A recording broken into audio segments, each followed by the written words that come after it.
New week of the call up, and I hope you enjoyed your long holiday weekend. I'm Aram Layton. He's Jack McMullen, and we're going to catch up on pretty much everything. We got performers, we've got promotions, we've got a little bit of just, I guess it would still fall under the umbrella of performers, guys sent back to AAA who have been balling out, so they're performers as well. And we were planning on doing like a cold hitters check-in at the end of last week. Schedule conflict kind of made that difficult. So we're going to do that later this week as well, and just kind of catch up on some of the guys that are not performing and how concerned we are about that. Probably a good thing that we didn't do it, because we would have talked a lot about Adael Amador. Yeah. And since then, since we were supposed to do that episode, it feels like hit like 5 home runs. He's been doing a lot better, but not quite going to make the heat sheet here. But Jack, we got a lot of names to catch up on. You helped pretty much put all of these together, and I think we're seeing some new names. It was getting a little bit annoying in the beginning of the season. I felt like we had a lot of redundancy of guys that were just off to a hot start in the first week, that carried into the second week, that carried into the third week. And, I hope everybody does well, but, it's nice to see a lot of new faces now as we hit, a little bit further into the season and kind of get to that 1/3 of the way through the season mark. Right, we're done with Aram, Jonah Tong threw well again. Your thoughts? It's George very Claxton, nice. I'm pumped on those guys, but I felt like our listeners were going to get tired of hearing about those guys. I know, it's like, hey, and here's the thing: Tugboat's probably the exception, because he always need more Tugboat gets airtime every week. And Tugboat had 8 Ks in his high A debut, same game that Stephen Kwan went yard.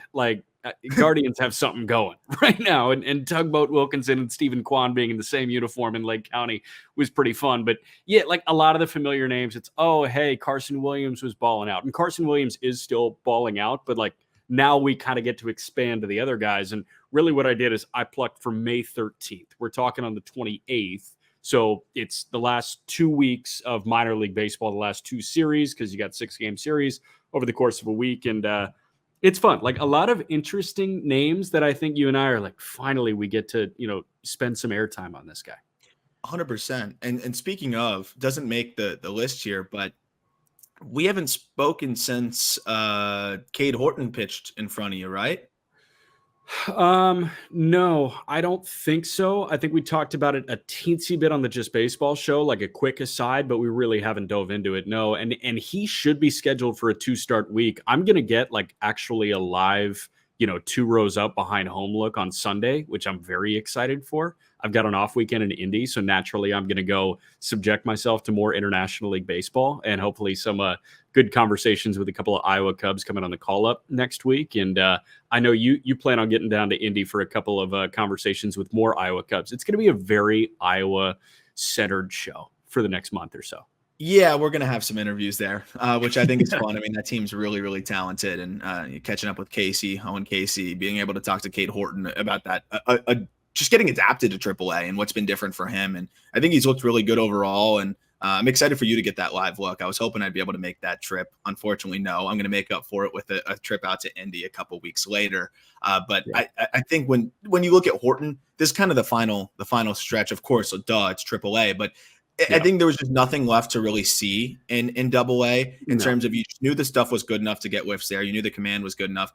But there's some pitches that, I think teeter on the fringe plus that I want to see if they perform at the same level against some more experienced hitters. And then I also just want to see the command against sometimes a more frustrating zone, and just kind of see how he handles that. I'm not going to dock him if he's struggling with the ABS a little bit, but I think he's the kind of guy with his arsenal and with the way he likes to pitch and the way that he can go to kind of all 4 quadrants, can work through that. And I'm just excited to see him work through that and just get more opportunity in AAA.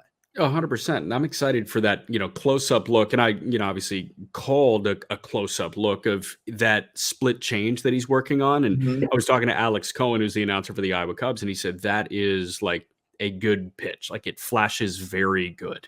And, he's seen a lot of very good arms come through, and he was super high on Ben Brown, and look what Ben Brown is doing at the major league level too. So I think Cade is kind of shedding the fastball slider pigeonhole narrative where he's not just a gross 2-pitch guy.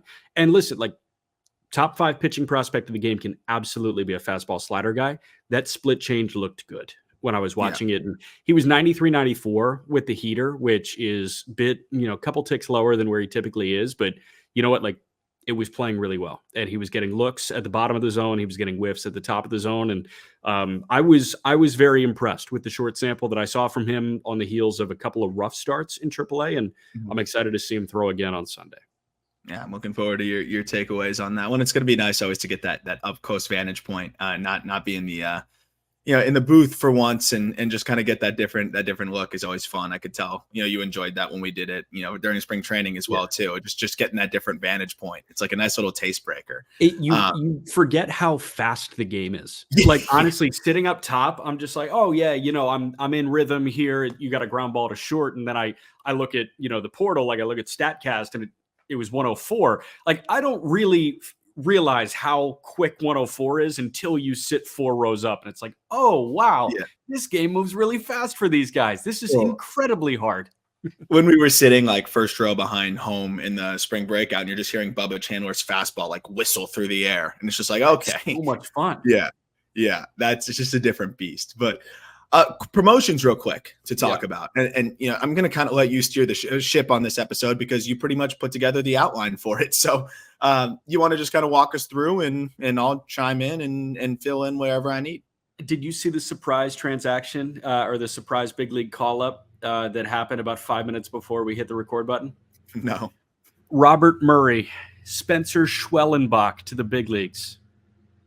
Oh, okay. I know. So I'm going to give you a moment here to like kind of collect your thoughts on that one. But he is the fast-tracked Atlanta Brave this year in 2022. Yeah, right. Like in 2022, it was Spencer Strider. In 2023, it was AJ Smith-Shawver.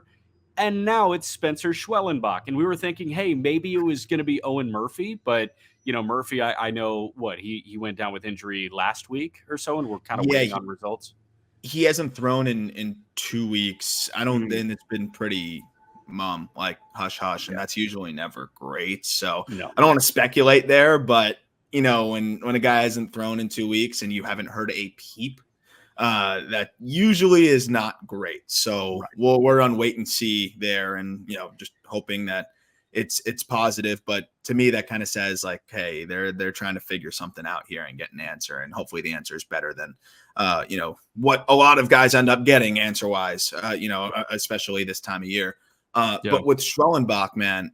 So real quick. Does it surprise you? Like, I'm surprised because like he's made 2 starts in AA. Yeah. But like, also, are we surprised at anything from the Braves at this point?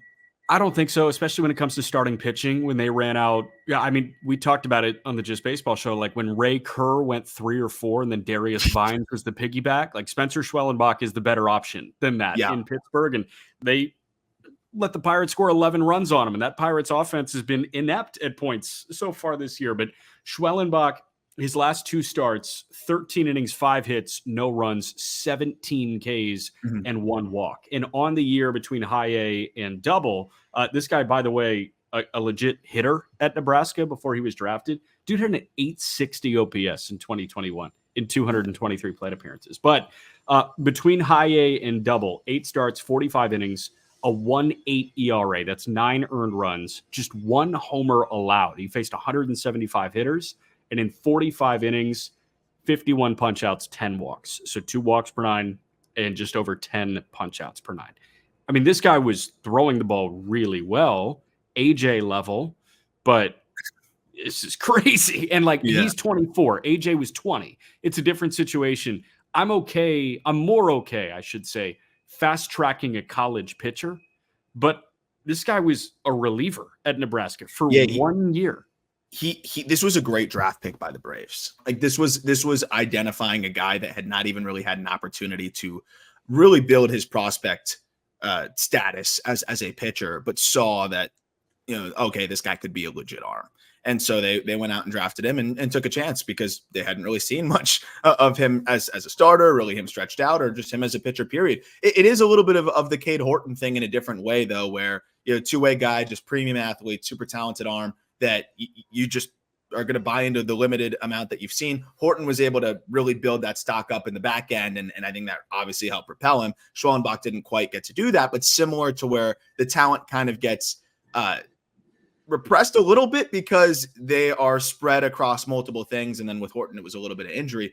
The one thing I will say with Schwellenbach, and the reason why I do think that he can make that leap a little bit, maybe more effectively than a Hurston Waldrep or even, an AJ Smith-Jobber, is Waldrep and Smith-Jobber's fastballs are a lot more traditional.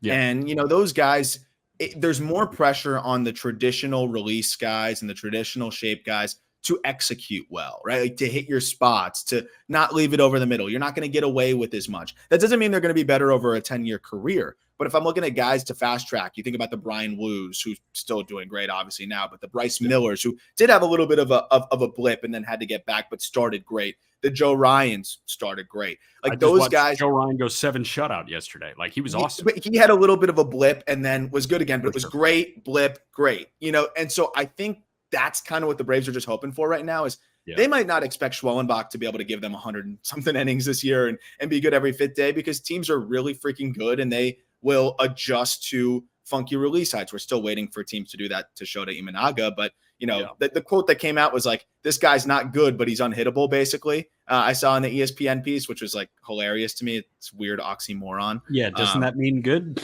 Yes. Yeah. It's literally like he's not good, but he's unhittable. Like that's what funky releases do. And look at what Imanaga's doing. So Schwellenbach's not that much of an outlier in terms of the release, but it's weird. And it's weirder than some of the other Braves that we've seen called up. And the command just stands out. So you get a 5'4" release height. Reminder, like 5'8", 5'9" is average. So he's already pretty good bit lower release height wise, but then from the 5'4" release gets 6.6 feet of extension, averages about 6'5", but usually the lower the release, the shorter the extension. So average extension from a 5'4" release height is probably even shorter than that. So he's getting slightly above average extension. It's a really low release point. He gets sneaky carry from there.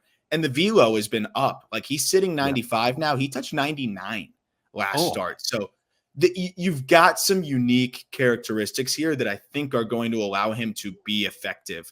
And I think if the Braves are more careful with him in the respect that like he just goes 5 innings and he can kind of like he doesn't have to pace himself to try to be stretched out, because I felt like the last couple of starts he was trying to stretch himself out a little bit more. Well, this guy can dive and dive. And you're going to feel good. Like that's all you need. 76 pitches, 53 strikes. I think it was last time out. And 7 innings, 2 hits, no runs, no walks, 8 Ks. I feel like if he's going 5 innings minimum, that's the goal. Maybe he can give you a 6th if he's really dialed in.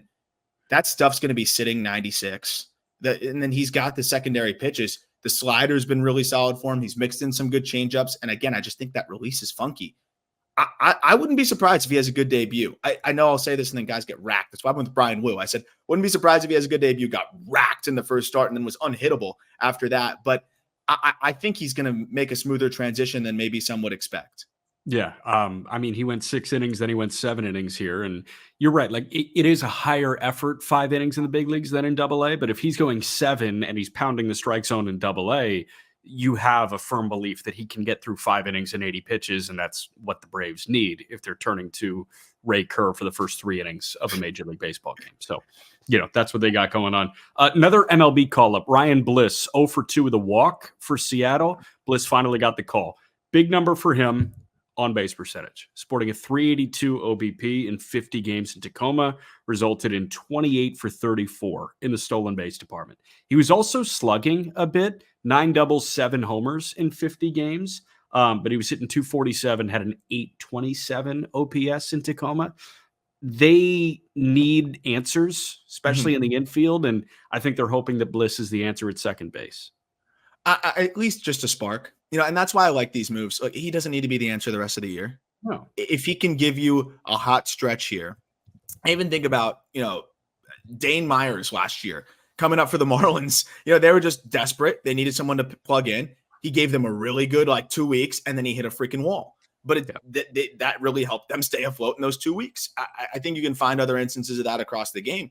But I think that's really what they need right now. They just need somebody that can be a spark plug for them. I think you just got to throw irons into the fire. Bliss is talented.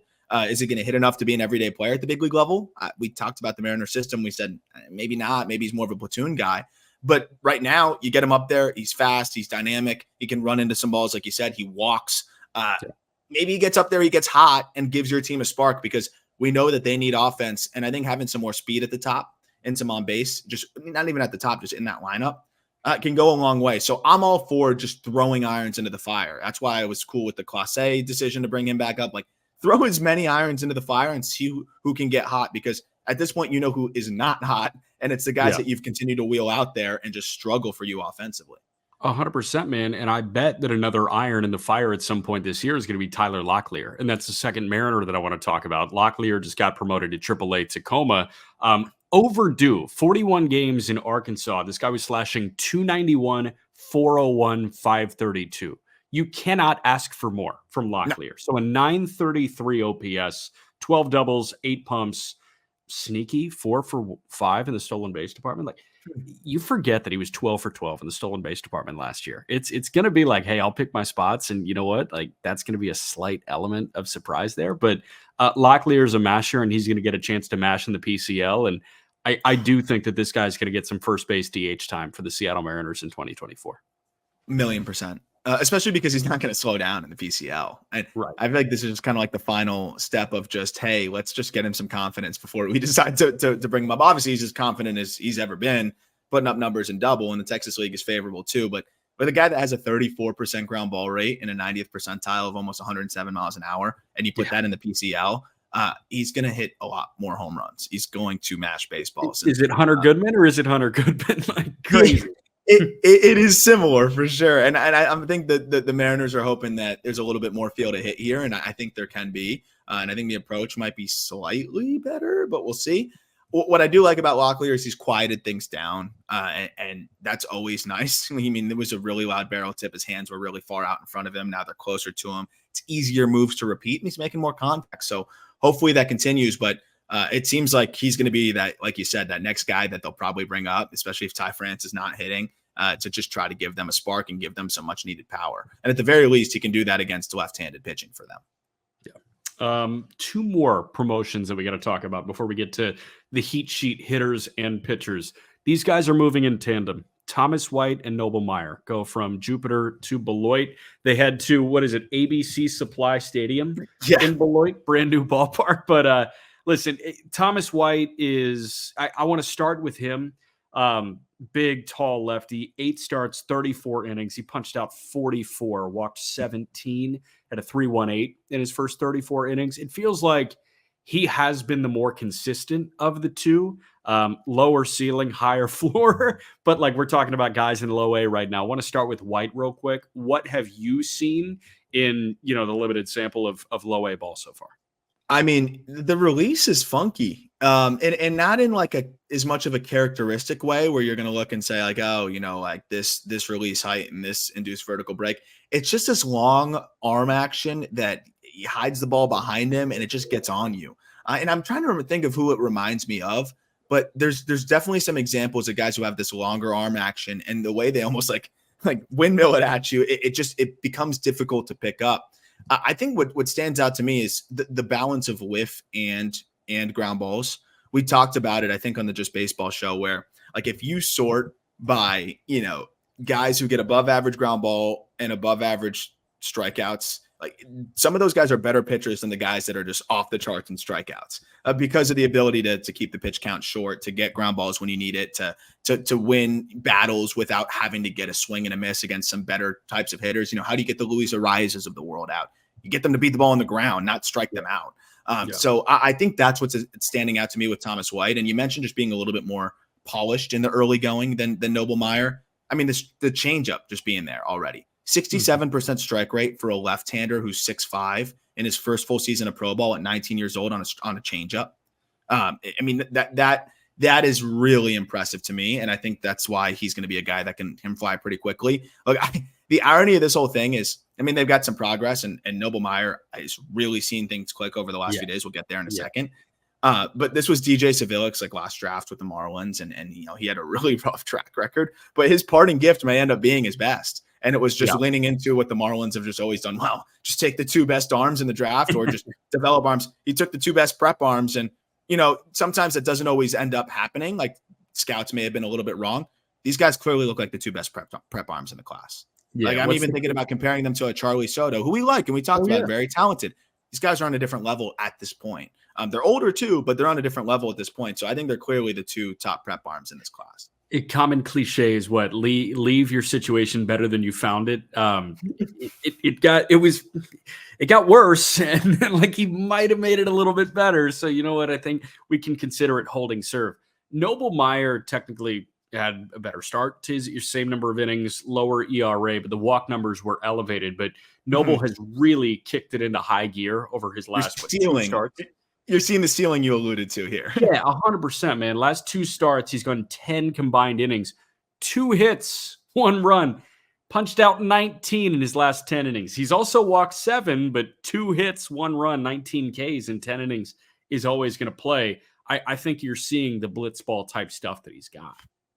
You can expand it to 4 starts, man. In the last 20 innings, he has allowed just 1 earned run, which came on a homer, 33 punch outs, and 10 walks. Yeah, the walks are something to watch, but I think this is also not allowing base hits. It doesn't matter. Exactly. And we're talking, I'll just take you through it start by start. 1 hit, 2 hits, 1 hit, 2 hits. It doesn't matter. Like you said, no one is really touching him right now. And it's because it's just, you mentioned blitzball, like it is legitimately blitzball. The fastball just taking off from that release point is crazy. And he's coming off of the best start of his professional career. I know it's early in his pro career, but 5 innings of 11 punch outs and 3 walks is pretty damn impressive. Ran it up to 98. And this is like that high 3/4, or I would say like low 3/4 release. And he's just so long and lanky and still is able to kind of get ride on it. Usually from that release, you're going to get more of the run. He gets the run and the ride. So it either ties up righties, it gets whiff at the top, whether you're a lefty or a righty. If he decides to go down, it can end up having a little bit more run and drop to it so he can get ground balls when he needs it. And then that slider, that's a 70 pitch, man. Like that is a disgusting pitch. And then he mixed in a couple good changeups in the last outing. I think that's kind of the X factor for him to reach that frontline ceiling is, do you get that changeup going? I think just with the fastball and slider alone, if the command continues to progress, he can easily be a middle rotation arm. But I think if that changeup continues to come along, you're looking at a potential frontline guy. And I think we're seeing why he was the consensus number 1 high school arm in that class. It's starting to really show now. 100%. Good way to see Noble Meyer and Thomas White is getting tickets via Game Time. Want to tell you about Game Time real quick. They are now an authorized ticket marketplace in Major League Baseball and Minor League Baseball, which makes getting tickets even faster and easier. Prices on the Game Time app actually go down the closer it gets to first pitch. I'm doing it right now. Cameron Brink's in town. I got Caitlin Clark and Cameron Brink and Fever Sparks. Am I going to go do that tonight? Probably, because Game Time's going to give me a sick deal half an hour before tip-off. Get killer last-minute deals, all-in prices, views from your seat, and their lowest price guarantee. Game Time takes the guesswork out of buying MLB and MILB tickets. I've had a great time with Game Time. I know you have had a great time with Game Time. Use it for last-minute deals. Save up to 60% off buying last-minute for sports, concerts. I'm going to Maggie Rogers next week. Comedy, theater, list goes on. You get a lowest price guarantee and panoramic seat views. I love the all-in pricing. I know what I'm getting into fee-wise before I hit checkout, which is awesome. Take the guesswork out of buying tickets with Game Time. Download the Game Time app, create an account, use code JUSTBASEBALL, all caps, one word, for $20 off your first purchase. Terms apply. Again, create an account, redeem code JUSTBASEBALL for $20 off. Download the Game Time app today. Last-minute tickets, lowest price, guaranteed. Hot hitters? Let's do it. Hot hitters it is. Let's start with the guy that you mandated via the late night text. So if you can't, now that you said you strong-armed this guy into this list. Well, also, I didn't know if you were going to say exactly what I texted you, and the fact that you said it like late at night. If you read the actual text, it would be. It was just a name. You just sent me a name. No, I didn't. But I'm glad you don't remember. About Caba? Yeah. I just like it was a positive thing about him, but like it could be if you said like late night texts, like in the actual verbatim wording could come off a little bit. Weird. A little bit weird. I think I said he was hot or something like that. Yeah, but like in a way, like I meant it like his game is visually appealing. Like I didn't mean like he's performing at a high level right now. I meant like he is hot. Like his game is, and I realized now, like I thought you were going to throw me under the bus there and be like, late at night you were telling me that Starlyn Caba looks hot on the baseball field. But no, his game, dude, we'll get to it. It is so smooth. It Yeah. is so smooth. He's my new favorite, like one of my new favorite lower level guys. It is just a fun game. I'm excited to get into it here in a moment, but yeah, like if you can't, I'm sure you've picked up on this. Something I really pride myself on is like I can go to bed very quickly. So like I sent you that Google Doc, and then you texted me back 30 seconds later, and I was asleep. But like I was already like phone down. It's good night, Jack, and then I just reacted to the message when I woke up. Like I'm very good at that. That's one of the very few things I take pride in.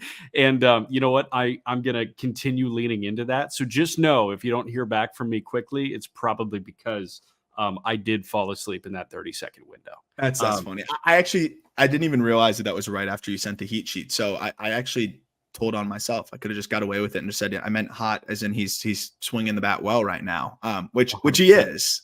Yeah. He has been swinging it well. And I mean, this is probably the lowest level player we're going to talk about, right? We're talking about a complex guy here. Only complex guy that we're talking about. But his 15 games of the complex, Caba is slashing 314, 478. 478. 471, 5 extra base hits. He's walked 16 times. He's punched 5 times in his first 15 games of the complex. He's 8 for 11 in the stolen base department. This guy's a game wrecker at the complex. You don't get game wreckers at the complex. No, and you also, I mean, the Phillies have a good one here. Like, it's not just the game wrecker side. Like, usually you see guys that, they're going to run into baseballs. They're fast and they're going to beat things out. They're going to hit ones in the gap. Guys are going to misplay them. They're going to get triples. They're going to, they're going to run it up. And you'll see that. And you'll also see the more advanced hitters like a Caba who is going to walk a ton and just take all the free bases that are given to him. And, even if he gets behind in the count, he just knows he's more advanced than the pitchers and he'll be able to put a ball in play and he'll probably fall because the defense is terrible out there. This is a guy that's doing it all the way around. Like, he's a switch hitter. The power is going to be the one question with him, but I'm already seeing it. He's 18 years old and he's going to be 18 for the entirety of the season.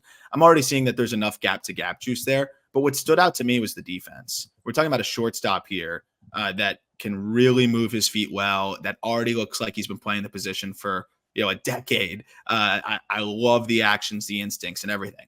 Whenever I see a shortstop that's that talented at 18 years old, I'm like, just give me anything with the bat. And I'm going to be really excited about you. And he's much more than that. He can run. You mentioned the stolen base aspect. He's extremely patient and he's a switch hitter who has already shown enough juice to go gap to gap. I think there's more in there and he has a great field to hit. Put up great numbers last year at the DSL. I don't know if they're going to move him because, the Phillies are obviously in win now mode, but I'm looking at him and Aiden Miller and those are the two guys I mean, it's an arrow upward. And that either means that Dombrowski can go make a massive splash or that Dombrowski can go trade somebody else like a Justin Crawford, Emick Abel, and feel a little bit better about it, knowing that, he's got 2 infielders. I don't know if Miller sticks it short. Caba will. You got 2 infielders here that can be really good players, and I think both are top 100 prospects very soon. Wink, wink. If I'm not mistaken, didn't you already kind of project Aiden Miller as a third baseman? Mm-hmm. Yeah, I do. I've been, surprised that he's playing so much short. And we always talk about it, right? Like we never want to fully write a kid off. Right. That's that young. If I had to project, I would put him at third, but I don't want to fully give the kid no chance because you never know. These guys, they're so talented, get their feet working, start to put some work into, all the little fundamentals and all of a sudden they're actually decent there. But I do see him more at third. And I think that could be the left side of the infield of the future, as crazy as that sounds, because it's so far off at this point. But that's how safe these guys are, I think, relative to a lot of other players at that level. Yeah. So it's funny. I've kind of refrained from saying the word kid, but we're 26 and we're talking about a 19-year-old. So we can definitely say kid when we're talking about the complex guys and the lower level guys. I agree. So. I think it's weird when I mention kid to about a guy that's 24 and we're 26, 27, but 19-year-old is a kid because I think about where I was at mentally at 19 and I was a freaking kid. So I agree though. That is a funny thing. I think 19 is fair game now. I think 7 years. That's a good sliding scale. It's like, all right, when we're 28, we can refer to a 22-year-old as a kid. I think that works. So not too bad. Next guy that I want to talk about is Chandler Simpson, who had a promotion to Double-A sprinkled in there. Chandler Simpson of the Tampa Bay Rays. 11 games between high A and double A over the last 2 weeks. Cat's hitting 460 with 1 extra base hit. That is what he's doing. He's got a 491 OBP in his last 11 games. So naturally, he's 12 for 14 in the stolen base department in his last 11 games. 2 punch outs and 54 plate appearances. He's going to find his way to the big leagues. Like, he's not striking out. He's getting on base all the time. And if he's on base, he is a net positive player at the major league level. You know what I think the X factor is for him? How good is he metrically defensively? And I think he's going to be really good. And all reports are that he's a phenomenal outfielder. And I'll be honest, I have not dove into the tape too much because I'll be honest, I doubted that he was going to be able to hit his way to the big leagues in a consistent role because of the lack of impact.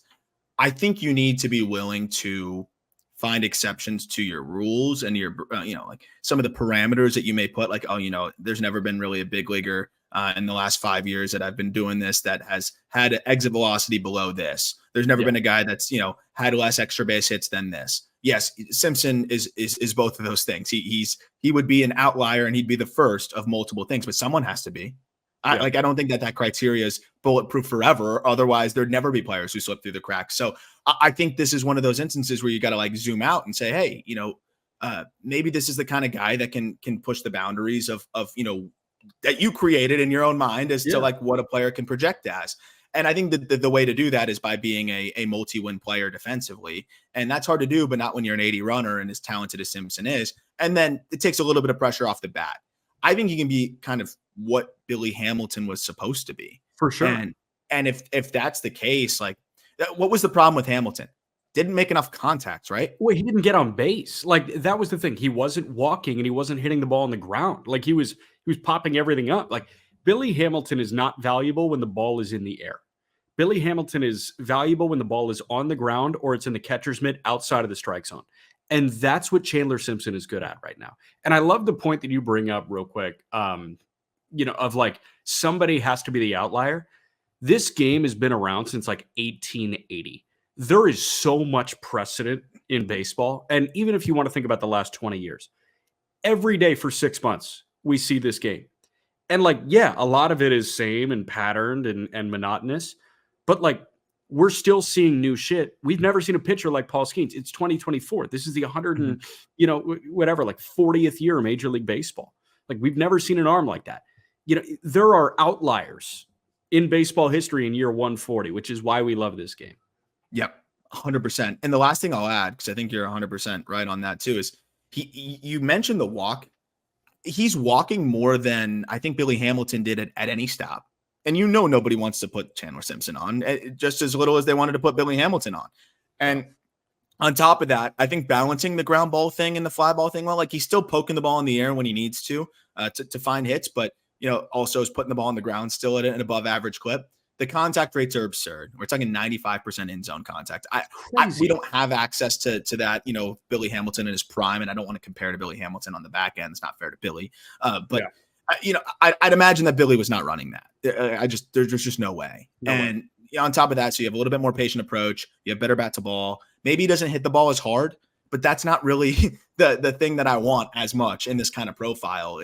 What's the difference at that point? And Simpson is starting to hit the ball a little bit harder. And you never know, like that could be something that comes a bit more, a little bit later. He could put on a few extra pounds and all of a sudden find a little bit more impact. But I was listening to a Carson Williams interview. I don't think it's out yet, but I've been doing stuff with Stadium and doing specifically talking about cards on Stadium Unpacked. And I do that every Monday. I think 1 o'clock, you can check it out on the Stadium app. It's a lot of fun. I get to talk about stuff that's going on in the hobby, but they were doing an interview with hair product. You were in studio. You used hair product on Monday. I was in studio. I used hair product because you told me to.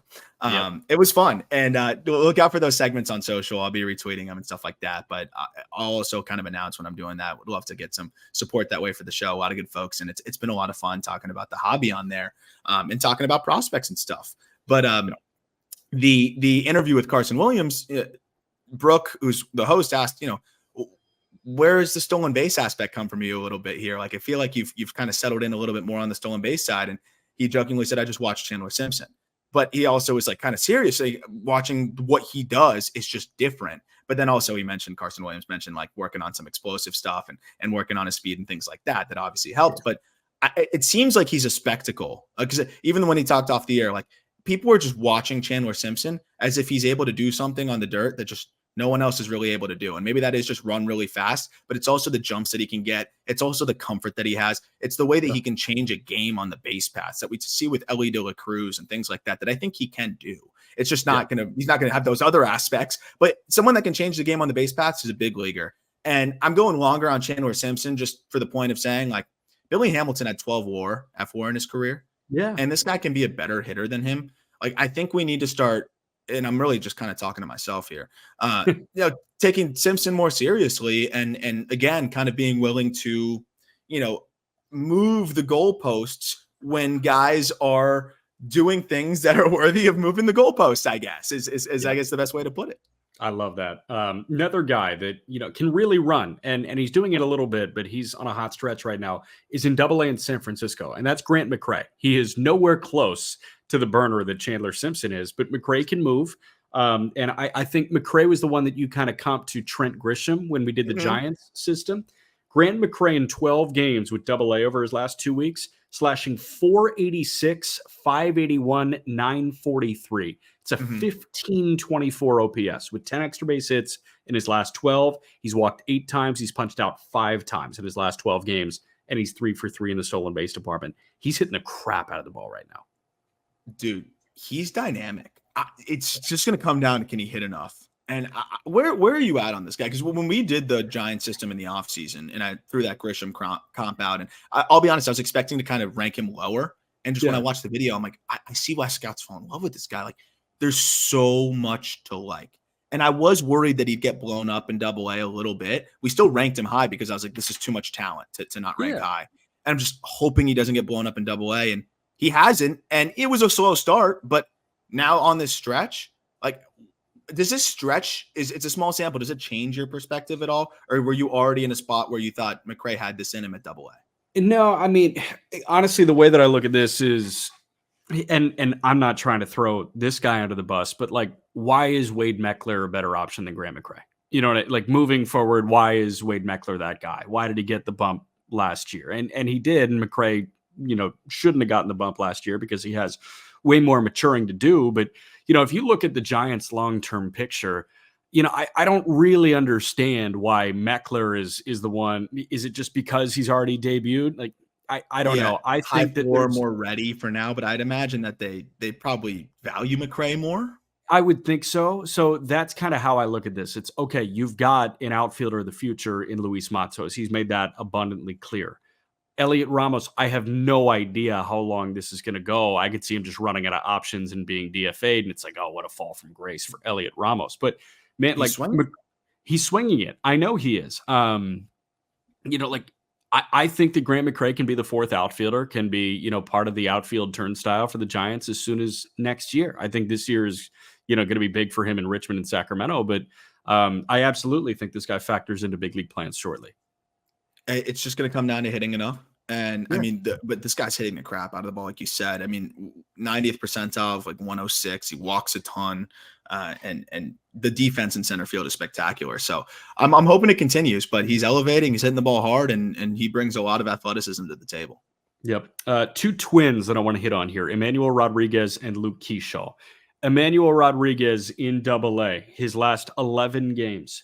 389, 551, 833 slash, 4 homers, 13 walks, 9 Ks. We've talked a lot about Emmanuel Rodriguez because he has been one of the better hitters in all of minor league baseball so far this year. For the YouTube crowd, blink once if he's a top 20 prospect to the next update, blink twice if he's just outside the top 20. You got it. All right. There we go. You're just spoiling the YouTube crowd? That's kind of mean. Sorry. Do you have anything else on Emmanuel Rodriguez? I'm going to talk about it in the bonus episode too. And by the way, the top 100 update's coming out in like a few days.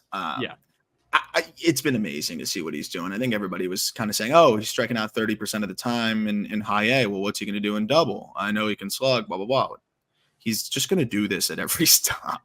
Yeah. Like, this is just who he is. So we talked about him a lot recently. Don't need to get too much more into it. But everything we said about him when we did the Twins episode last week, it continues to be backed up by his performance. So I think we could be looking at an Erod debut. Or I know people call him Emrod because if there's already an Erod. I don't really like Emrod, so I'm just going to call him Emmanuel Rodriguez. I don't like that.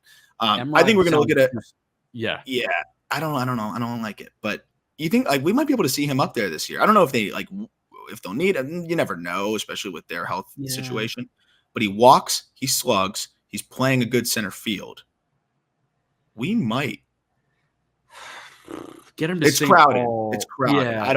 I don't know what the situation is. And so I'd have to pull up the roster resource on the Twins and look at it. But I don't think you need to do it. Yeah, you need an injury, especially Kirilloff swinging it. Larnach has been swinging it through stretches, but he's a guy that could be there if you need him, I think, by the end of this year. 100%. Yeah, and I think he should be in St. Paul like now. Next week he should be in AAA, and we'll see how he does in the International League. Another guy, Luke Keaschall. I'll get into his 2-week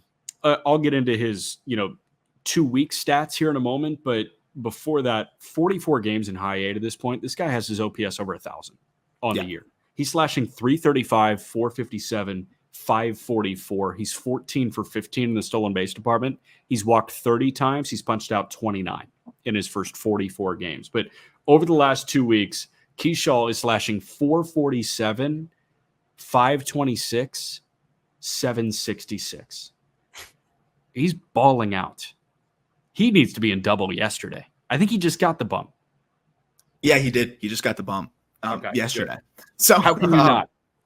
He needed it. There was nothing else to see. I think offensively in high A, I love all the changes he's made since college. The field of hit just is so impressive. But now adding more impact, the approach is good. He looks really, really good, man. He's athletic as well. He's even mixing in some bags. Yeah. I'm very excited to see how he handles the AA challenge, and I think he's going to handle it well. Yep. We'll kind of go rapid fire. James Wood is such a familiar name, but sitting 400 over his last 10 games. He's got 2 homers, 10 walks, 5 Ks, and 40 plate appearances. Get him to the big leagues now, please. Now. I know he got hurt. What was it? Lower body soreness, I think, when he was removed from a game early, but no IL stint for him, I don't think. And no, we'll see him in action probably tonight. Yeah, it's we're going to talk about him every week until they bring him up. I mean, realistically, he's going to keep putting up numbers. And the fact that he's not striking out at all at this point too, it's crazy. Nothing left to prove, as I'll continue to say. And he's walking way more than I thought he was going to walk too. So he's walking a ton. He's not punching out. It's crazy. Trey Morgan. We're going to talk about Trey Morgan a lot this week, but the Tampa Bay Rays prospect, 10 games for him over the last 2 weeks. He's slashing 447, 553, 737. The best number on the planet. 48 plate appearances over his last 2 weeks. 1 punch out. One. He wasn't Kang at LSU. And that is translating to the professional ranks. Yeah, we're going to talk to him this week. I'm excited about that because I just want to hear about how this has been going for him. How he's been able to control his at-bats so well. And he's doing this while getting comfortable in the outfield, too. He's playing first base. He's playing the outfield. I've been really impressed with him. It's easy to like that swing, when he was in college. We kind of wondered how much power there was in there. And there still is a question about that. But just to see the hit tool translate the way that it has and just to see what he's doing already and still mixing in enough extra base hits, finding the gaps. He's a fun player, man. And I'm pumped to talk to him this week. 100%. Thayron Liranzo is really finding his stroke in high A right now. Really. 10 games, hitting 349 over his last 10. OPS just under 1,100, got 6 extra base hits. He's driven in 8 over his last 10 games. And he's walking too, but there has been loud contact from Liranzo. Loud contact, less whiff, more walks, as you mentioned. What else do you want? I think his timing was off in the beginning. Happens. This ain't riding a bike. And he just seemed disrupted through the first 20-something games. And if you look at his first 22 games, he had a strikeout rate of 37%, and he hit 160. Then since then, subsequent 15 games, strikeout rate of 16%, 17%. And he's hitting 362, and he's walking more than he struck out. Contact rate's way up. To me, it looked like a young hitter, switch hitter too, mind you, who was just totally out of sync. And, as a young hitter who's out of sync, he can kind of get exposed a little bit more. But now we're seeing what it looks like when he snaps into gear. And it's a guy that you said, you thought could put up some of the best numbers in the lower levels and could be a guy that climbs as much as anybody this year in terms of prospect rankings and just maybe climbing levels. And I think we're seeing that guy over the last 15, 20 games. And I think he's probably due for a promotion soon too. I think they want to probably see a little bit more of this prolonged success considering the 20 game slow start. But with the contact rates up the way that they are and how hard he's hitting the baseball, I think we could see a promotion soon. And we're already seeing 111 mile an hour EVs from the guy who's not even 21 yet. That's the thing. He produces some of the craziest contact you see from a guy that young. Like, you do not see youngsters hit the ball that hard, especially as a catcher. The Dodgers have a really interesting situation because there is a timeshare in Double-A between Dalton Rushing and Cartaya.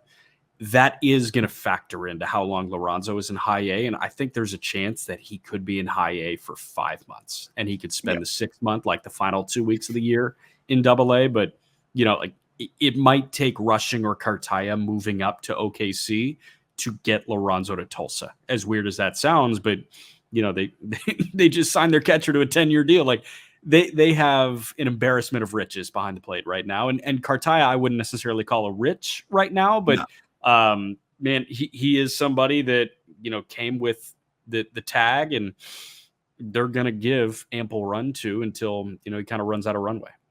Yeah, maybe they'll consider moving him. It would be selling low, but could be a good complimentary piece to a package. I think Rushing's ready for AAA. Maybe they want him working more with some of the arms with the drillers, but I think at this point you should get him up to AAA, and that seems like the most obvious move to me.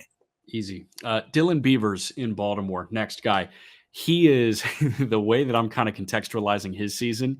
He's turning into a better and better reliever by the week at the deadline. Like, he's getting close to, he's not getting close to Mason Miller, but he's getting close to Hunter Harvey straight up at this point. Dylan Beavers, 11 games, hitting 300 over his last 2 weeks, a 1049 OPS, 7 extra base hits, including 4 homers. He seems like him, Kjerstad, and Norby are the slam dunk, get me out of here, go let me play for bullpen help at the deadline. I mean, and it goes all the way back for Beavers. Like, he's just been steady, Eddie. The last 75 games, he's been pretty much doing this. So I think when you look at it from that lens, I do think that the cost keeps going up in terms of what he could potentially bring you back. The last 75 games, he's a 900 OPS. He's hitting over 300. He's just consistent. I do wonder what the ceiling's like, but it just continue to see him hit and hit and hit. And he pops up on these sheets every couple weeks, I feel like, just with a really solid stretch. And the plateaus are always managed pretty well too. He's just a consistent hitter. Can I give you a brand new name to these sheets? 26-year-old Matt Gorski in the Pirates organization. He's in AAA Indy right now. Gorski is the 3 true outcome guy of the Pirates organization. We always talk about that. Like, every organization has one of the 3 true outcome guys that can move too. He is the equivalent to Cameron Meisner in Tampa right now. Like, every single organization has one of those guys. The Sam Hilliard types, I always call them. Gorski is that guy for the Pirates. Matt Gorski is on a heater of all heaters. 12 games over the last 2 weeks, hitting 348 with a 1377 OPS. Went yard again last night, 8 homers, 24 driven in over his last 12 games. I mean, he can produce some loud contact. And I bet you're seeing the 113, 114s from him. He hit a ball on it was like 52 miles an hour coming in. It was 113 and 478 coming out. Like, it's ridiculous the power that he can get into. That's really hard to do on 56 coming in. Very hard to do. He's a freaky athlete, man, and injuries have kind of hurt him. I think he was a guy that was on that breakout path a couple of years ago, and then injuries derailed him some. But it's nice to see him just get right. He's going to swing and miss a ton, but could be a guy that earns himself a big league promotion just off of a nice stretch like this, and sees if he can sink or swim up there. But he's fun to watch for sure. I will say, really good defender, like cannon for an arm in the outfield, can make tremendous plays in the outfield, can play center, but can also hop in the corners, and has played some first base too. And if any team in baseball needs first base help right now, I know which team that is. And they happen to call PNC their home ballpark. Pete Crow-Armstrong, 6 games since being optioned, Sitting 444. He was the International League Player of the Week last week. 5 for 5 in the stolen base department. 4 doubles, 3 homers in his last 6 games. One of those homers was insane, though. You were on the call, man. I mean, that was one of the coolest moments I've seen in a while, and really at baseball at any level. I mean, getting thrown at twice, manager gets tossed, walk back in on the next pitch, and go deep. I mean, spikes the bat, takes his time around the bases. It was one of my favorite things I've seen in a while. And if you listen to the Crow-Armstrong interview that we did, a year ago, like, he's just an eccentric and fun guy, and you see it out on the field. And what I love is, like, he made it known that, like, hey, you threw at me twice and my manager got tossed in my defense, and like I just took you deep. But he didn't really take it overboard to the point of where it was like jawing right at the pitcher. Like, he already won and he knew that. I love the way that he went about that. But on the Crow-Armstrong like situation, I really hate when people refer to players who get short runways for competitive teams at the big league level and then get sent back down to AAA as like quad A guys. I saw way too many I saw way too many comments saying that. Way too many. Shut up. The problem for guys, and this is why it sucks, and I'd love to do like a whole thing on top prospects who are playing for competitive teams. You don't get the runway to actually develop. No. It's so hard because if you don't help them right then, somebody else comes back off the IL and then you're back down. And we've talked about it so often, and just guys need 150, 200 plate appearances to settle in at the big league level. I mean, especially guys like PCA who are explosive, aggressive. It's an eccentric game that he plays. Stop using small. And also, people say, oh, well, now we have like a 50-game sample or whatever. If it's 12 and 12 and 12, like, that's not a large sample. Like, 3 micro samples doesn't make a decent sample. It's not enough for him, especially when the first sample was playing once every week. And pinch hitting in brutal spots. I always go back to like Luis Camposano in that situation, in San Diego. And now he's been a guy that's been much more consistent and solid for them. Yeah. He's showing that he's too good for AAA, but it's just more about a circumstance for him at this point, and whether he gets the runway, and maybe that doesn't happen until next year. Which stinks. Another guy who is getting his first taste to AAA this year is BJ Murray. And I know a guy that you have liked the bat for a minute now, and he repped the Cubs in the Futures game last year. BJ Murray is kind of in that B tier of prospects for the Cubs, where you think about the top of the line. You think about PCA, you think about Casey, Matt Shaw, Cade Horton, all those guys. And then you think about Alcantara and Triantos and, that clump. And then you get to a BJ Murray, who I think is in like the 10 to 15 range in the Cubs system. And it's arguably the best system in baseball. But over the last 11 games for BJ Murray, he's got 4 homers, 2 doubles, 7 RBIs. He's hitting .351 with a .500 OBP. He's walked 11 times. He's punched out 8 in his last 11 games. He started really slow this year, but he's picked it up big time now that he's gotten acclimated in AAA, I think. Yeah, I think there was just that acclimation process. He started like 5 for 39 with 16 punch outs, and that's just not him. I mean, he's a good hitter, as you mentioned. Like, I loved the bat from both sides in just terms of high floor, a lot of contacts, good approach, hits the ball hard enough. And now we're seeing that. And I think he is settled in. I don't know where he fits in for this team. Could be a nice, complimentary trade chip as well, because there's a lot of second division teams, I think, that he would not only be one of the better, higher level hitting prospects for them, could be a guy that helps fill out that 40-man at the very least, with a little bit of versatility too. I think he's a nice player, and I think he has value on a 40-man. And this performance now, he might hit his way out of Iowa to another organization potentially. Possibly. 2 Guardians I wanted to talk about. One in low A, one in AAA. This guy is 20 years old in low A. He's repeating. Last year, he was a 19-year-old in low A. He had a 730 OPS. But Angel Genao is hitting .340 with a 930 OPS in his first 39 games in low A. He's looking like a Lake County captain in a matter of time.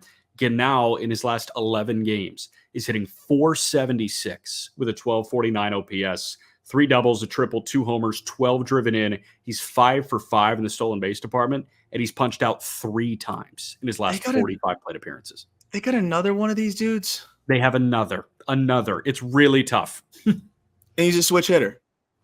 Yeah, I mean, it is. What was it? Bracho. Where do they Rocchio, find all these guys? Burrito. It's insane. They got Burrito from Colorado for Nolan Jones, but aside from that, like they have a type. Whether it's in the draft, whether it's in the IFA process, like Angel Genao is the next one for the Guardians. He's pulverizing balls from the right side too, which is nuts. He's got an 1100 OPS from the right side, 875 from the left side, but he's also hitting 330 from the left side.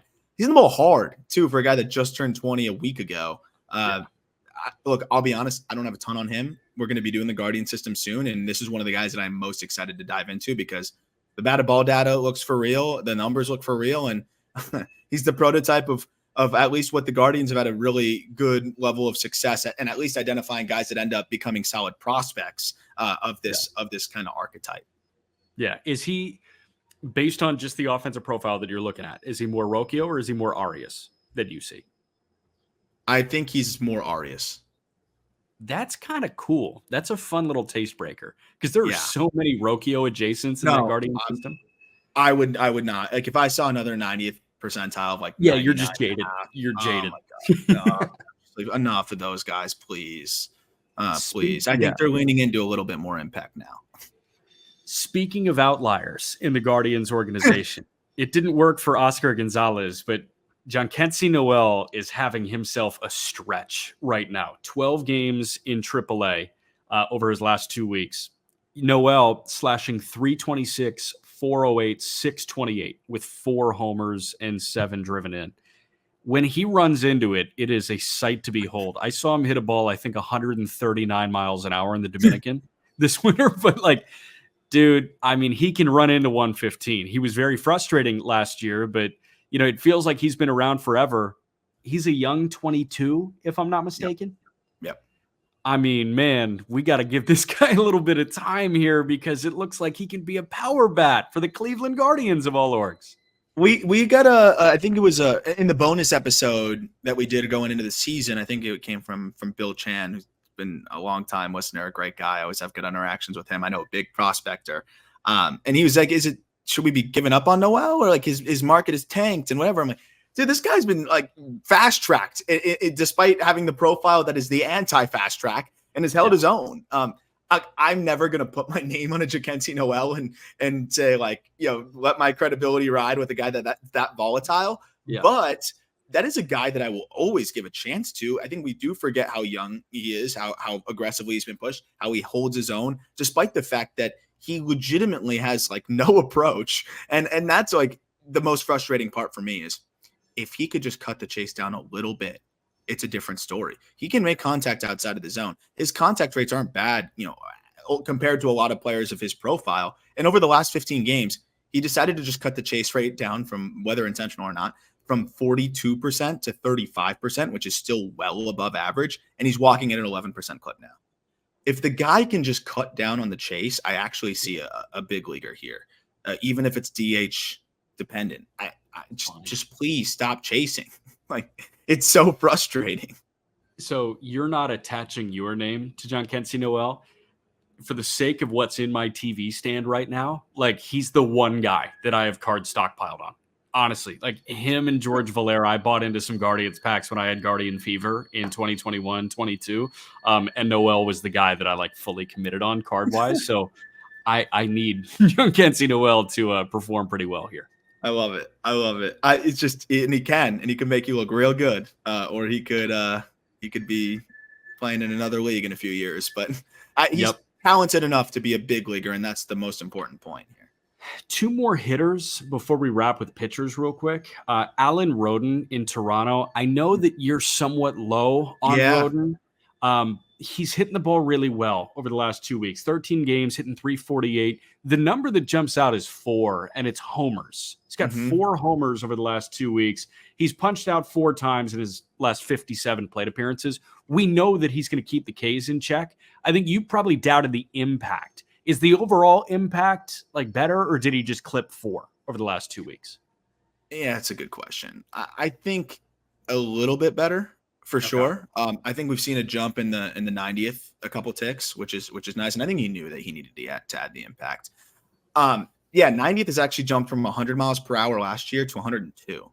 That's a pretty big jump. You're going from well below league average to just below league average.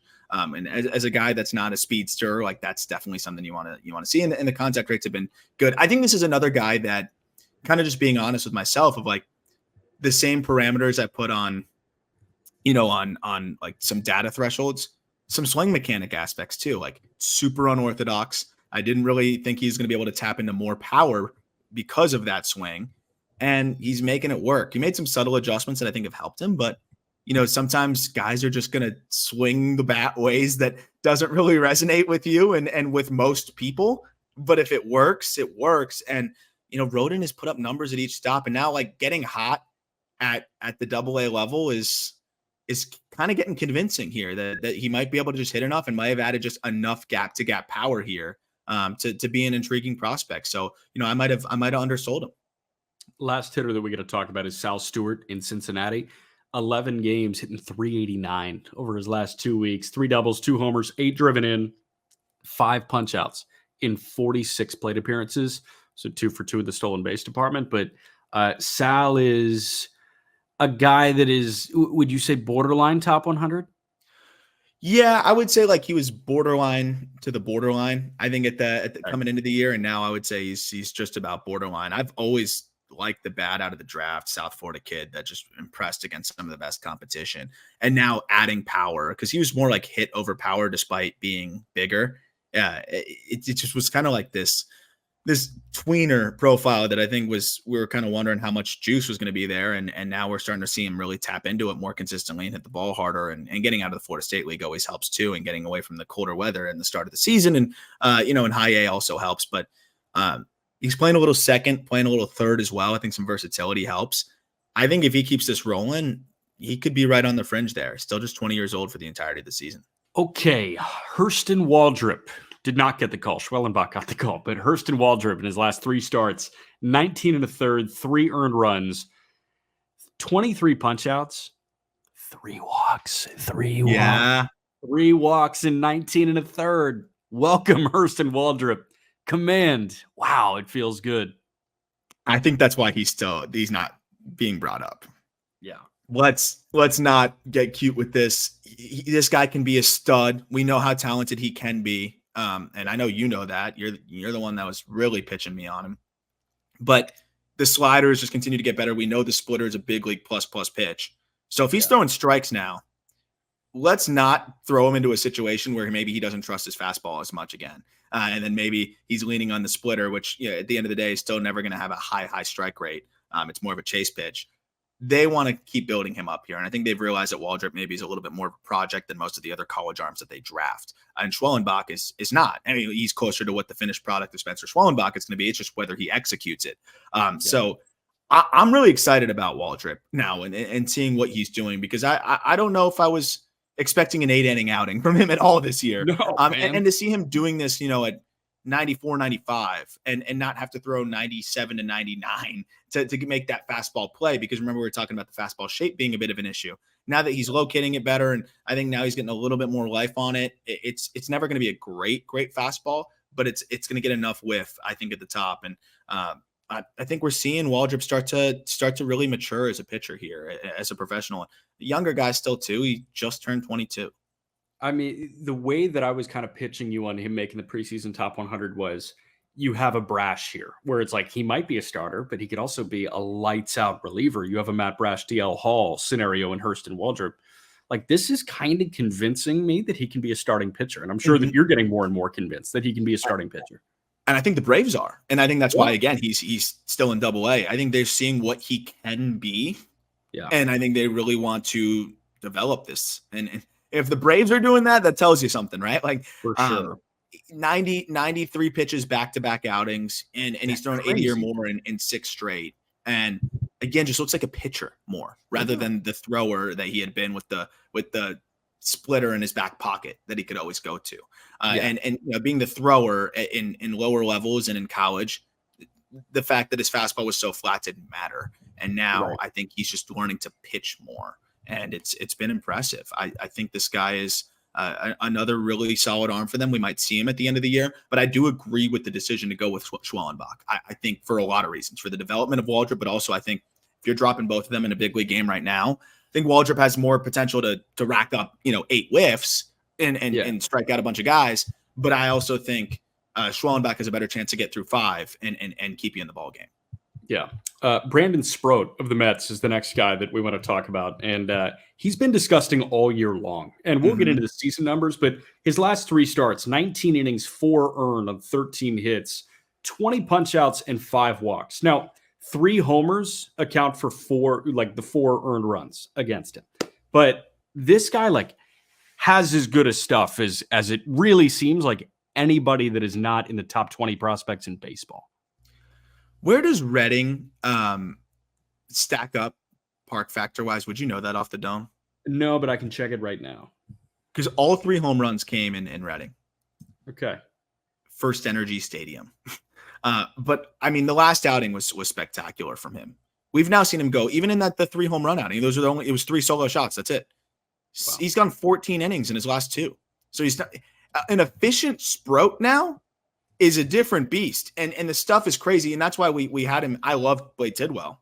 And we had him ahead of Tidwell. And we had him, right on the fringe of basically being a top 100 guy. And I think he's even exceeded my expectations this year. The fastball, the cutter, the changeup, then you have this disgusting bigger slider.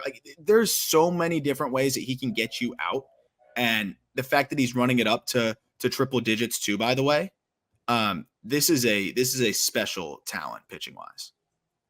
How about this? Reading is the most home run friendly ballpark in the Eastern League, a 155 park factor by Baseball America. Shout out Baseball America for minor league park factor. It's fantastic stuff. If you are on the fence about a Baseball America subscription, that should put you over the top, because if you're for fantasy, for cards, whatever it is, if you're trying to assess a guy's offensive performance, and I know WRC Plus does that, but I still don't think it encompasses it 100% properly in the minor leagues. The park factors are integral when it comes to these prospect assessments and where they're playing. 'Cause it just makes, you've seen it, Jack, especially being in the Pirates org, and being at the top now in AAA, the up and down that you can see from playing in Altoona and playing in Greensboro and then getting to AAA with you guys. It is vital context. And we're here to provide that to you too. But I know a lot of people that listen to this podcast do their own research, and that's one of the best ways that you can do it. 100%. Reading has a 155 home run park factor. For reference, Albuquerque in the PCL, a 146 homer park factor. So the dude was thrown in the PCL for the 3 home runs that he gave up, and that's it. Pretty much. I mean, that's crazy. Real quick on Sproat's last start, touched triple digits several times. Was pretty much just sitting in the upper 90s. Cutter was just gross. And the changeup, when he's got that going, gross. When it comes to the stuff, it's number 2 starter big league stuff. It's just the command, and the command has been there a little bit more for him the last few starts. So this is a guy that's knocking on the door of the top 100 as well. White Sox have something cooking right now at the AA level in particular. Jairo Iriarte, 2 starts, 1 relief appearance over the last 2 weeks. Do you know who the relief appearance came behind? He was the designed piggybacker on Noah Schultz. So they went Schultz to Iriarte in a AA game. If I was given a week notice, I would have flown there. Yeah, I know, man. Absolutely insane that you got Schultz's AA debut and then Iriarte is the piggyback. But 18 2/3, 13 hits, 8 earned. So, the ERA is not great over the last 3 appearances, but 18 2/3, 29 punch outs, 4 walks. I mean, Thorpe is looking like he's going to be a big leaguer in a matter of weeks. Can Iriarte make his major league debut in 2024? Yes. 1, because their team sucks and there's no reason not to. 2, his stuff plays, man. I put together a specific video of Iriarte's of just the swords that he has gotten in the last couple starts. He gets some of the ugliest swings that you will see, because the release is so unique. It's low, but this super whippy arm, and he gets ride and run from it as well. It is just so uncomfortable for hitters. And the slider off of that is one of the best in the minors, because I think the way that it plays off the fastball. Something funny on the Noah Schultz Iriarte piggyback. First of all, I'd be livid if I was a Biloxi Shucker in that game. I know you're I want to face the best. You don't want to face 6'7" from the left side, Funkmaster, sitting mid-90s, and then here Jairo Iriarte, Funkmaster from the right side, giving you a fastball slider as well. They had 4 hits as a team. You know who's the only guy who didn't give a shit about who they threw out there? Who? Mike Bovee. He was 2 for 4 with no strikeouts. Bovee had a multi-hit day. So he accounted for half the hit production here. Schultz, 4-1 hit, 5 Ks, no walks. Iriarte follows 5 innings, 3 hits, 1 run, 5 Ks, 2 walks. Like, dude, those combining for 9. My other favorite part of that game, they weren't the Shuckers that day. Do you know what they were? Oh, God, what? They were the Biloxi Beach Chickens. How much better is that? Mad Libs. They're playing Mad Libs. Yeah, no shit. But like, how much more fun is that? Yeah, that is fun. We should have went. And was it in Biloxi? It was in Biloxi. Dude, what are we doing? Beau Rivage, man. We were stupid. Why are we not at the Beau Rivage watching Noah Schultz open up for Jairo? If we knew about that, I would have found a way. Damn it. Anyways, 24 punchies in 2 outings before that. Like, it's just about kind of limiting the free passes. He had an 8 walk outing the other. He's just so inconsistent at this point. And and that's like in a good way too, where like his good is unreal and his bad can be rough, but he just seems to find ways to battle because the changeup and the slider are so good as well on top of the fastball. It's just an insane 3-pitch mix. He's 22. The velo being down a little bit this year is interesting, but it doesn't seem to be a concern. He's still getting a ton of whiff, but if that velo can get back up to 95, he's going to dominate on a different level. Right now it's more 93, 94. Yeah. 4 more names. This one's a Blue Jay, Adam Macko. Last 3 starts, 16 innings, 9 hits, 4 earned, 24 Ks, 4 walks. Opponent's hitting $161 against him over his last 3 starts. Macko's got something good going on right now, man. That was a breakout arm for us coming into the year. And, started a little bit slow in double. This was his first taste of double. And I think now we're seeing him settle back in again. Fastball velo is also slowly ticked up as the season's gone on. So kind of getting his legs under him. I love Macko, and I know we talked about him a lot when we broke down the system. I think he's just got enough going for him across the entire arsenal, and I think there's enough release characteristics that are unique. The ability to spot that slider. He looks great. Now, I don't expect him to slow down at all as long as he stays healthy, and I know that's been a little bit of a thing for him. I picked him to be a breakout guy for a reason. I think this stuff is legit. We talked about the Altoona curve rotation coming into this year. Harrington's looked really good since coming off the shelf, but he started the year on the shelf. Solomito has been very disappointing so far this year. Bubba Chandler just had an injury scare. The one consistent has been Braxton Ashcraft, who is healthy. And Ashcraft, in his last 3 starts, 15 1/3, 13 hits, 2 earned. So that's like a 1.17 ERA, I want to say, maybe 1.7, maybe 1.71 or something. But 15 1/3, 22 Ks, 3 walks. Ashcraft is looking like a guy that can make the jump to AAA at some point soon. Very popular guy in terms of, like, I know a lot of people in the industry really liked him because of the stuff, and it's just been all about the health, as you mentioned. And another guy, though, that the fastball has just been ticking up and ticking up and ticking up, as he's just kind of gotten healthy and comfortable again this year. And averaging 96 the last 2 starts, 89 pitches the last time out is the most we've seen him throw in since, I got it right here, since 2019 in short season ball for West Virginia. So a team that doesn't exist anymore is the last time he threw 89 pitches. The Black Bears. Love to see that. They used West Virginia's field.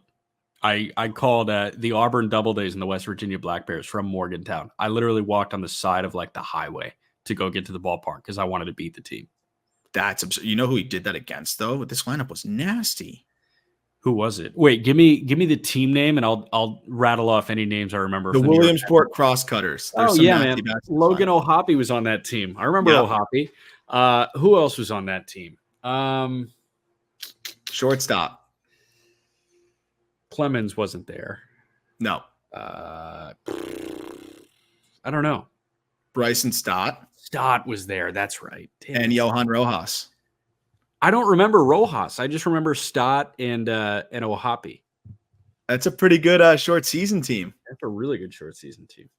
But yeah, so that's the last time he threw. The last time he threw 89 pitches, Bryson Stott was in short season ball. Think about that. Like, dude, that should put it into just put things in perspective there. Talent is not a question with Ashcraft. He's got good stuff, and we broke that down on the Pirates episode. Yeah, 100%. All right, I've got a question. Who is Spencer Giesting?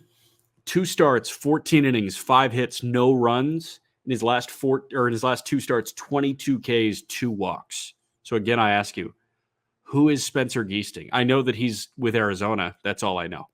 I didn't know much either. It's funny when you texted me about him, I was like, dude, I actually just had him come up in like a stat query and I dove into it.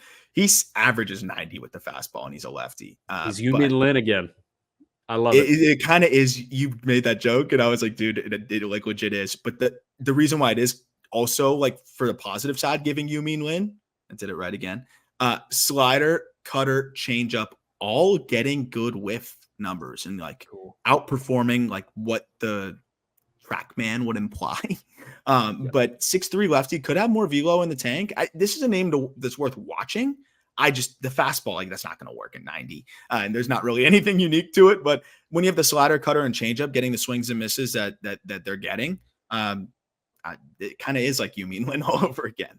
That's crazy. Also, Yumin Lin on the shelf right now, but it's so tough when Amarillo's your home ballpark. Like 27 hits against him in 18 innings across his first 4 starts. Like that's so tough. He punched out 21. He walked 5. So like the Ks are still there. The walks are not there, which is good. But like he's just getting hit because you're playing on the moon. And I feel for him. I do too. Tough feet. Last guy that we got to talk about here. Tink Hence, man. St. Louis, Tink Hence in his last 2 starts, 12 innings, 9 hits, 2 earned, 22 Ks, 3 walks. Tink was disgusting. What was it, 2 starts ago or his last time out? 2 starts ago. 2 starts ago. 3 starts ago. I didn't watch the start.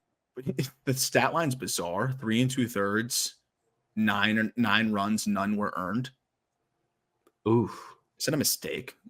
No, it's just like one of those weird scoring quirks where like chances are an error came with 2 outs and then a massive inning followed that. Well, it sounds like the scoring was correct because the last 2 he's been outrageous.